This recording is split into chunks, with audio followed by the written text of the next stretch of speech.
Hello friends, welcome to our channel.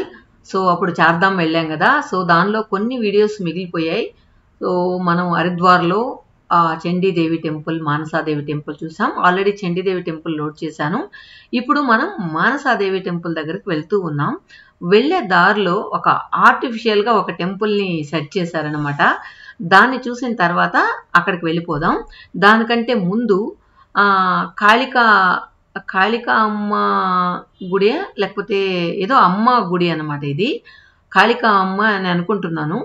So దాన్ని చూసేసి దర్శనం చేసుకొని తర్వాత వెళ్దాం. ఇక్కడ అమ్మవారి రూపం అయితే ఒక భయానకంగా ఉంటుంది. సో రండి చూద్దురు కానీ. ఒక ఎక్కువ తలలతో ఉన్న అమ్మవారు అన్నమాట. కాళీ మందిర్, ఓకే, కాళికా అమ్మవారు. సో లోపల చూస్తే నాకు చాలా భయం వేసింది. ఒక 10 తలల దాకా ఉన్న అమ్మవారు. సో చూడండి ఎన్ని తలలు, 3, 5, 10 తలలు ఉన్న అమ్మవారు. మెడలో ఇలాంటి హారం. సో కిందేమో శివుణ్ణి కాలు కింద పెట్టుకున్నట్లు ఉందన్నమాట. సో ఈ రూపం చూడంగానే ఒక భయం అనేది కలుగుతుంది. సో కాళీ అమ్మ అంటేనే ఒక భయంకరమైన రూపం, ఉగ్ర రూపం చూడొచ్చు. అలాంటి రూపం ఉన్న గుడి ఇక్కడ ఉందన్నమాట. ఇది చండీదేవి టెంపుల్ పక్కనే, గోడ పక్కనే ఉంటుంది అనమాట. దానికి దీనికి సంబంధం లేదు, దాని పక్కనే ఇది ఉంటుంది అనమాట. సో ఇక్కడ కూడా మేము దర్శనం చేసుకొని బయలుదేరాం. హరిద్వార్లో అడుగు పెట్టగానే మనం గంగా నది ప్రవాహం, గంగ పరవళ్ళు దొక్కుతూ చూడడం, ఇవన్నీ కూడా మనం చూస్తూ ఉంటాం. ఇక్కడ హరిద్వార్లో మనం దేవభూమిని దర్శించుకొని వచ్చాం. దేవభూమిలో అడుగుపెట్టి మరీ వచ్చాం. అంటే చార్ధామ్ కంప్లీట్ చేసుకుని హరిద్వార్ వచ్చాం కదా. ఇక్కడికి వచ్చిన తర్వాత ఈ చండీదేవి, మానసాదేవి చూసుకొని వెళ్దాం అనుకుని ఇక్కడ ఒక 3 days ప్రోగ్రామ్ పెట్టుకున్నాం అనమాట. సో వెళ్ళే దారంతా కూడా కొంచెం ఎండగానే ఉంది. మేము వెళ్ళింది మే నెలలో. సో ఎండగానే ఉంది. అయినా కూడా మనకు ఎండ కాక అంత లేదనమాట. చూడండి, గంగమ్మ పరవళ్ళ తొక్కుతూ గంగమ్మ ఉగ్ర రూపం చూపిస్తుంది. గంగా జలం ఎక్కడ చూసినా కూడా మనకు బురద నీరుగా అనిపిస్తూ ఉంటుంది. సో గంగా స్వచ్ఛమైనది, చాలా స్వచ్ఛంగా బారుతుంది అని అంటూ ఉంటారు. కానీ ఇక్కడ మేము చూస్తే మాత్రం ఎక్కడ చూసినా కూడా ఒక తేటగా ఉన్న నది అయితే కనిపించలేదు మాకైతే. అదే యమునోత్రికి వెళ్ళాం కదా. యమునోత్రిలో అయితే చాలా క్లియర్గా, చాలా ట్రాన్స్పరెంట్గా ఉంటాయి వాటరు. కానీ గంగమ్మ మాత్రం మనం గంగోత్రికి వెళ్ళినప్పుడు కూడా చూసాం. మనం ఒంటి మీద పోసుకున్నప్పుడు కూడా ఎక్కువగా బురదగా ఉండిందనమాట. మోస్ట్లీ ఆ కొండ చీరలు ఇరిగిపడి అలా కలుషితమైందా, లేకపోతే ఉండడం అంతేనా నాకైతే తెలీదు. ఇక్కడ చూడండి, గంగ మధ్యలో శివుడి విగ్రహం, మధ్యలో కాదు కానీ పక్కన శివుడి విగ్రహం ఉంది. ఇదేలాగా మిస్ అయింది అనుకుంటా. ఒకటి చాలా పెద్ద విగ్రహం, పద్మాసం వేసుకుని కూర్చొని శివుడు ఉంటాడనమాట. అదే మనం అప్పుడు ఫ్లడ్స్ వచ్చినప్పుడు కూడా శివుడికి ఇక్కడ దాకా వచ్చాయి, నీళ్ళు అక్కడ దాకా వచ్చాయని చెప్పుకుంటూ ఉన్నారు కదా, ఆ శివుడు అన్నమాట. అది మిస్ అయింది. ఒకవేళ ఆ క్లిప్పింగ్ మళ్ళీ కానీ దొరికితే కనుక ఏదో ఒక వీడియోలో యాడ్ చేస్తాను. నేను ఒక ఆర్టిఫిషియల్ గుడిలాగా కట్టారు అని చెప్పాను కదా, ఇదన్నమాట అది. ఇక్కడ కంప్లీట్గా మనం చూసినట్లయితే ఈ గుడంతా కూడా ఒక కమర్షియల్ అని చెప్పచ్చు. ఇక్కడైతే ఎవ్వరికి కూడా పోయిన వాళ్ళకి భక్తి భావం కలుగుతుందని అయితే నాకైతే నమ్మకం లేదు. మా వాళ్ళు ఏ చెట్టు చూసినా, ఏ పుట్ట చూసినా మొక్కేస్తూ ఉంటారు. అదేవిధంగా ఇక్కడ గంగా నది ఒడ్డున కూర్చుని భోజనం చేసిన తర్వాత ఎదురుగా ఈ ఆర్టిఫిషియల్గా అరేంజ్ చేసిన ఒక గుడి కనిపించింది. సో ఏంటంటే ఈ రోజంతా 10 గుళ్ళు చూపిస్తామని చెప్పి ఒక బస్సు మాట్లాడుకున్నాం. ఆ 10 గుళ్ళల్లో మన ఊర్లో ఉంటుంది కదా, చిన్న వినాయకుడి గుడి అని, సాయిబాబా గుడి అని, అలా వాళ్ళ కౌంట్కి ఏదో ఒకటి చూపిస్తూ ఉన్నారు. అలా మేము వాళ్ళు చెప్పిన వాటిలో ఈ గుడి ఒకటి అనమాట. మనకు దగ్గరికి వచ్చిన తర్వాత కానీ తెలియలేదు. ఇక్కడంతా కూడా న్యాచురల్గా ఏమీ లేదనమాట. పైన ఒక కలశం ఆకారంలో పెట్టి ఎంట్రన్స్, లోపల అంతా కూడా డబ్బు వసూలు చేసే ఒక గుడి అని చెప్పచ్చు. ఇక్కడ 200 రూపీస్ తీసుకున్నారు మనం వీడియో తీసుకోవాలనుకుంటే. నేను అదే అన్నా, మీరు ఎవరు వీడియో తీయక్కర్లేదు, నేను తీస్తాను, సో ఇదే కావాలంటే మీ అందరికి పంపిస్తానులే, ఒక 200 మాత్రం కడదాము అని చెప్పి ఒక 200 కట్టి టోకెన్ తీసుకున్నాను అనమాట. ఇక్కడ అంతా కూడా కమర్షియల్, ఫుల్ కమర్షియల్. మనకు డబ్బులు వేస్తేనే వీళ్ళు మనల్ని దీవిస్తారు, లేదా కుంకుమైనా లేదా ఏంటి విభూదైనా ఏదైనా సరే డబ్బులు ఇస్తేనే ఇక్కడ పెడతారనమాట. అలా అనిపించింది నాకు, పక్కా కమర్షియల్ అనిపించింది ఈ గుడి అయితే. ఒకవేళ మీరు ఎవరైనా ఈ గుడికి వెళ్ళుంటే మీరు ఎలా ఫీల్ అయ్యారు అనేది కమెంట్లో చెప్పండి. సో చూసారు కదా, ఒక ఆర్టిఫిషియల్గా అరేంజ్ చేసిన గుడి అని చెప్పాను. ఇది మొత్తం ప్లాస్టర్ ఆఫ్ ప్యారిస్తో చేయబడిన ఒక గుడి అన్నమాట. సో లోపల గుహలుగా ఉంటుంది. సో రండి మీరు కూడా ఆ గుహల్లోకి వెళ్ళి లోపల ఏ దేవుడు ఉన్నాడు అనేది చూద్దాం. సో లోపలికి ఇలా వెళ్ళి అటువైపు నుంచి మనం బయట వచ్చేయచ్చు అన్నమాట. ఈ ఆర్టిఫిషియల్ గుడి ఒక పర్ హెడ్ 10 రూపీస్ ఏమో కలెక్ట్ చేసినట్టున్నారు. 200 రూపీస్ ఫోన్కి కలెక్ట్ చేశారు. సో మేమైతే ఇలా వెళ్తూ ఉన్నాం. చూడండి అంతా కూడా ఆర్టిఫిషియల్ అన్నమాట. ఇక్కడ ఎక్కడా కూడా నార్మల్గా కట్టిన గుడి కాదు, ఇది మొత్తం ఆర్టిఫిషియలే. సో మనం చూడండి దబ్బని సౌండ్ కూడా వస్తుంది. ఇట్లో మధ్యలో రాళ్ళు అవన్నీ పెట్టి కొంచెం వెళ్ళేందుకు కొంచెం ఇబ్బందిగా కూడా ఉందన్నమాట. కానీ ఈ ఫీల్ రావడానికి ఇలా కట్టారేమో అని అనిపించింది. సో లోపలికి వెళ్తూ ఇలా ఒక 2 రౌండ్ల దాకా గుహలు ఉంటాయన్నమాట. ఈ గుహలు లోపలికి వెళ్ళి మళ్ళీ ఇంకొక గుహ లోపలికి వెళ్తామన్నమాట.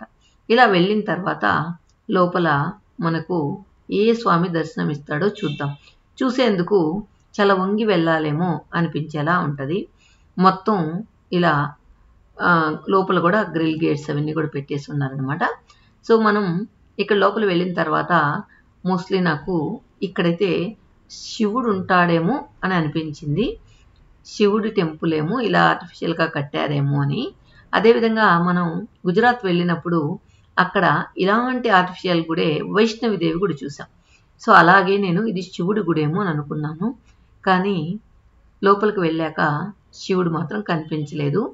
కానీ ఇక్కడ నాకు తెలిసి కృష్ణుడు అనుకుంటా, కృష్ణుడు సత్యభామ అలా ఉన్నారు చూసేందుకు. చూడండి ఇలా అన్నమాట. ఇది చూసిన తర్వాత ఇక్కడంతా కూడా ఆర్టిఫిషియల్గానే కనిపిస్తుంది. శివుడు కాదు, కృష్ణుడు కూడా కాదు, మరి ఏంటబ్బా పేరు, వీడియో తీసానా లేదా అని తెలియలేదు. ఇది ఎందుకో నాకు అంతా అనిపించలేదు. ఇక్కడ చూసారా పక్కా కమర్షియల్ అని చెప్పాను కదా, ఇక్కడ డబ్బులు ఇస్తేనే వాళ్ళకి విభూది ఇది పెడుతూ ఉన్నారనమాట. సో మా వాళ్ళు 1 by 1 అది తీసుకుంటూ ఉన్నారు. చూడండి మా వాళ్ళు ఎక్కడికి వెళ్ళినా కూడా ఏది కూడా మిస్ చేయరు. సో 1 by 1 అందరూ కూడా అతని చేత దీవించుకొని విభూది అయితే తీసుకుంటూ ఉన్నారు.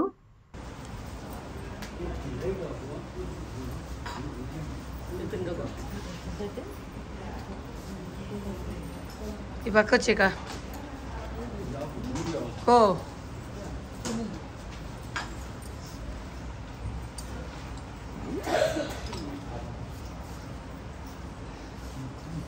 అదిగో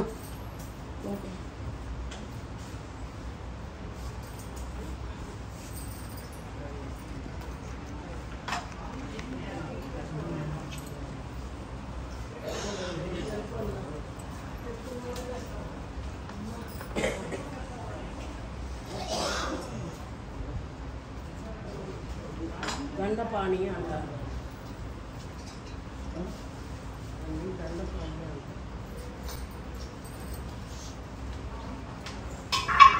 సో ఇలా అందరూ చేయించుకున్న తర్వాత నేను వెళ్ళకపోయేటప్పటికి మా వాళ్ళందరూ ఒప్పుకోలేదనమాట. ఇంతమంది చేయించుకున్నారు కదా నువ్వెందుకు చేయించుకోవు అని. సరే వాళ్ళ తృప్తి కోసం నేను కూడా వెళ్ళానమాట. సో విభూది ఇచ్చి పైన అదేవరో చెప్తారు కదా డబ్బులు ఇచ్చి కొట్టించుకోవడం అంటే ఇదేనేమో, ఆ పైన ఏదో ఒక ఇది లాంటి దాంతో కొడుతూ ఉన్నాడు. సో ఏంటంటే ఇక్కడ నేను చెప్పాను కదా ఒక భక్తిభావం అయితే కలగట్లేదు. జస్ట్ ఒక ఆర్టిఫిషియల్ టెంపుల్ ఎలా అరేంజ్ చేశారో అలానే ఇక్కడ కూడా అలానే అనిపించింది. కాకపోతే ఇంకా అక్కడ పూజారులు అలా ఏం లేదు, జస్ట్ ఇక్కడ ప్రసాదం విభూది ఇచ్చేవాళ్ళు మాత్రమే ఉన్నారు. లోపల దేవుడికి అర్చన చేయడం అలాంటివి ఏం లేవన్నమాట ఇక్కడైతే. సో ఇక్కడ అన్నీ కూడా జస్ట్ ఒక షోకేస్లో పీస్ లాగే దేవుళ్ళని పెట్టున్నారనమాట. పూజలు అలా చేసినట్టుగా ఏం కనిపించలేదు మాకు. సో మొత్తానికి ఒక ప్లేస్ అయితే ట్రస్ట్ ప్లేస్ ఏదో ఒకటి తీసుకొని దానిలో ఇలా ఆర్టిఫిషియల్గా కట్టి ఇలా ఒక బిజినెస్ చేస్తున్నారనే చెప్పచ్చు. కాకపోతే వాళ్ళది తప్పు లేదు, మనలాంటి వాళ్ళందరూ ఇలా ఎంకరేజ్ చేస్తున్నాం కాబట్టి వీళ్ళ ఆగడాలన్నీ సాగుతున్నాయని చెప్పచ్చు అనమాట. సో మొత్తానికి ఆ వ్యూ అంతా ఒకసారి లోపల ఎలా ఎలా అరేంజ్ చేశారు అనేది ఒకసారి చూసేద్దాం.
మేము వెళ్తూ ఉంటే ఇక్కడ ఒక కుండ అనిపించింది.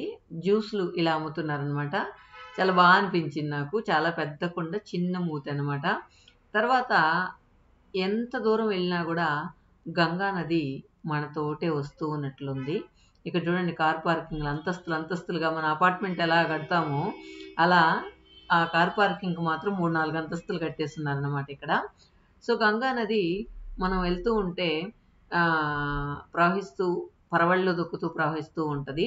ఇక్కడ మా బస్సోడు ఏం చేశాడంటే మమ్మల్ని జస్ట్ చండీదేవి టెంపుల్ నుంచి మానసాదేవి టెంపుల్ వరకు డ్రాప్ చేయాలి. సో పర్ డే 9,000కి మాట్లాడుకున్నాం అనమాట. ఈ పిచ్చి పిచ్చి టెంపుల్స్ అన్ని చూపిస్తూ ఉన్నాడు. లాస్ట్ ఇంపార్టెంట్ టెంపుల్ దగ్గర డ్రాప్ చేయమంటే రోడ్డు చాలా దూరం వెళ్ళి యూటర్న్ చేసుకోవాలనేసి మధ్యలో దింపేశాడు. కానీ మా వాళ్ళు చాలా కష్టపడ్డారు ఇటువైపు నుంచి రోడ్డు క్రాస్ చేసి అటువైపు వెళ్ళడానికి. ఎందుకంటే ఆ మధ్యలో పార్టీషన్ కింద దూరే విధంగా ఉన్నదనమాట. చాలా హైట్గా ఉంది. సో నాకైతే చాలా కోపం వచ్చింది.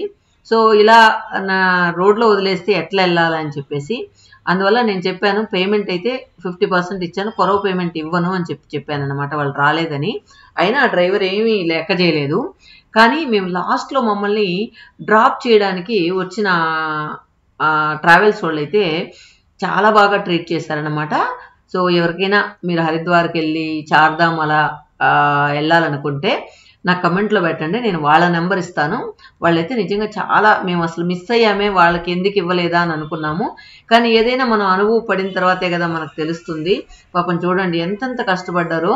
అక్కడ ఒక పెద్ద ఆయన అరుస్తూ ఉన్నాడు కదా, అదే మీరు వెళ్ళండి మేము ఏం డబ్బులు ఇవ్వమని చెప్పి ఆయన కోపం వచ్చేసింది అనమాట. ఎందుకంటే ఇలా కష్టపడుతూ ఉంటే మొత్తానికి పెద్దవాళ్ళు ఉన్నప్పుడు రోడ్డు కొంచెం దూరం పోయినా యూటర్న్ చేసుకొని వదలాలి కదా, అలా చేయకుండా మధ్యలో వదిలేశాడు అనమాట. వాళ్ళ బాధ ఏంటంటే దాదాపు 3-4 కిలోమీటర్స్ వెళ్ళి వెనక్కి రావాలా, ఎందుకు వేస్ట్ అని చెప్పేసి వాళ్ళు ఇక్కడ దించేసి వెళ్ళిపోయారు. తర్వాత నైట్ వచ్చిన తర్వాత చెప్పాను, ఈ వీడియో అసలు యాక్చువల్గా వాళ్ళ కోసం తీశాను. అది ఇది చూపించి ఇలా ఇలా చేస్తారా, ఇంకొకసారి ఎవరైనా మీ ఏజెన్సీకి ఇస్తారా, ఇట్లా చేస్తే మీకు 50% అమౌంట్ ఇచ్చినాను, కొరవ ఇవ్వను అని చెప్పాను. సరే ఆయన సారీ మా డ్రైవరు మాకు అలాంటి డ్రైవర్ వస్తాడు అనుకోలేదు, ఇలా అలా అని ఏదో ఒకటి చెప్పేస్తారు వాళ్ళు. తర్వాత నేనైతే ఖచ్చితంగా ఇవ్వను అని చెప్పాను. అప్పుడు మిగతా మాతో వచ్చిన వాళ్ళందరూ కూడా పాపము పడ్డ కష్టం అంతా మర్చిపోయారు. ఆ క్రాస్ చేసేటప్పుడు చాలా కష్టపడ్డారు అందరూ. మర్చిపోయేసి అటు పోనీలేమ్మా, ఎందుకు మనం ఒక పుణ్యస్థలంకి వచ్చాము, గొడవలు ఎందుకు, వద్దులే వాళ్ళ డబ్బులు వాళ్ళకి ఇచ్చి అని చెప్పారు. ఇక్కడ మాతో డ్రాప్ చేయడానికి వచ్చారు కదా ఆయన జస్ట్ ఒక క్లీనర్ లాగా వచ్చాడనమాట. అతను చాలా బాగా పాపం ట్రీట్ చేశాడు. సో మమ్మల్ని దాటించడం కానీ డ్రైవర్ వినట్లేదమ్మా మేము ఏం చేసేది అన్నట్లు అతను చాలా నెమ్మదిగా ఉన్నాడు. కాకపోతే వచ్చేటప్పుడు ఆయనకైతే నేను డబ్బులు ఇవ్వాలనిపించి ఇంకా 500 ఎక్స్ట్రా ఇచ్చాను అనమాట. ఇక్కడ చూడండి గంగమ్మ ఎలా పరవళ్ళు దొక్కుతూ ఉందో, అది సౌండ్స్ కూడా యాడ్ చేశాను.